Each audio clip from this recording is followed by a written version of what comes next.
Hello, today we are going to be talking about transformations of functions. This is something you've probably done before, but it's always good to have a reminder and get extra practice. So we have three types of transformations. First is vertical and horizontal shifts. When we have a function adding c, it goes up c units. Pause. When we have a function minus c, it goes down c units. If we have f of parentheses x minus c, it goes right c units. Parentheses x plus c, it goes left c units. Don't forget those. Those are easy to mix up. We also have reflection shifts. H of x is negative. This is going to go over the x-axis. F of negative x, that goes over the y-axis. This relates to what we did with even and odd functions. And then absolute value of, that's going to reflect negative y values. We also have stretch and shrink, which are also known as non-rigid transformations. So h of x equals c times f of x. If it's greater than 1, vertical stretch. Less than 1 but greater than 0, vertical shrink. Same f of c times x, greater than 1, horizontal shrink. Between 0 and 1, horizontal stretch. Okay, that's a lot to take in, but let's practice some and see how this goes. Okay, here we're given f of x equals negative quantity of x minus 2 squared plus 4. Okay, the first thing that we're going to have to do is shift right to. This here is going to tell us that we go right to, okay, because we're going to redraw this graph. So if I wanted to, maybe I'll just use a bunch of different colors here, right? So right to would mean that I draw it here and I give something like this. Okay, so this is the right to, that's in green. Okay, then I need to reflect across the x-axis. So that's going to be this here. This is going to reflect across the x-axis. So that's going to shift everything down like that, right? And then finally, we need to go up 4. This is going to go up 4. I should say this is the reflect here. Reflect, okay. Up 4, so this would be up 1, 2, 3, 4. So my final graph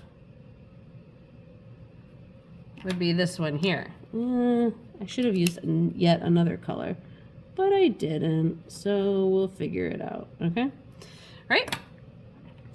Now, let's try this one. Here we have g of x equals 2 times the absolute value of x plus 3 minus 5. We always would start with our parent function. That's what we have graphed here, okay? So first we're going to shift left 3,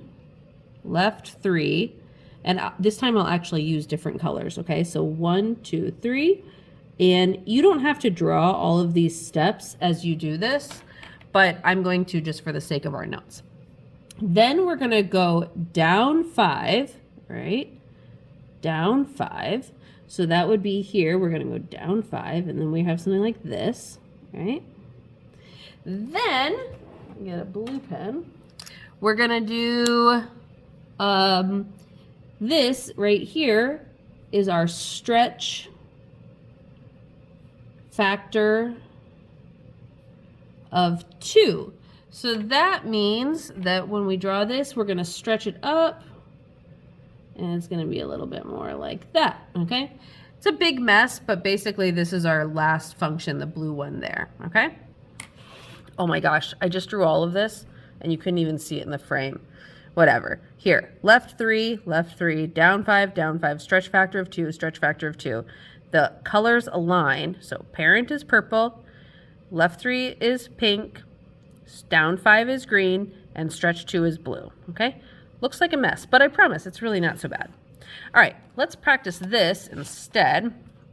We're gonna write the shape, not the shape, okay. Sorry, we're gonna write the equation of the description. So the shape of x cubed, but shifted 6 units to the left, 6 units down, and then reflected in the y-axis, okay? So we would have, this will be, let's use g of x equals x cubed would be like this, right? G of x cubed. but shifted 6 units to the left. So this is going to become g of x equals x plus 6 cubed. That would be the 6 units to the left.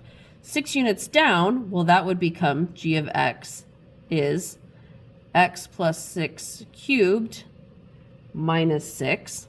And then reflected in the y-axis, that would become, I'm running out of room here, g of x equals a negative, right, because it's reflected. I'll put that in parentheses, negative x plus 6 cubed minus 6. Okay, let's do another one here.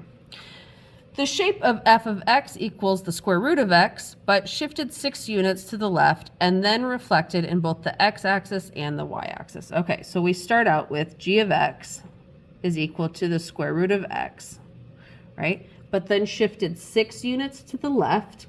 So that means we would have g of x is equal to the square root of x plus 6, okay? Then reflected in the x-axis and the y-axis. So if it's reflected in the y, okay, it cut me off for some reason.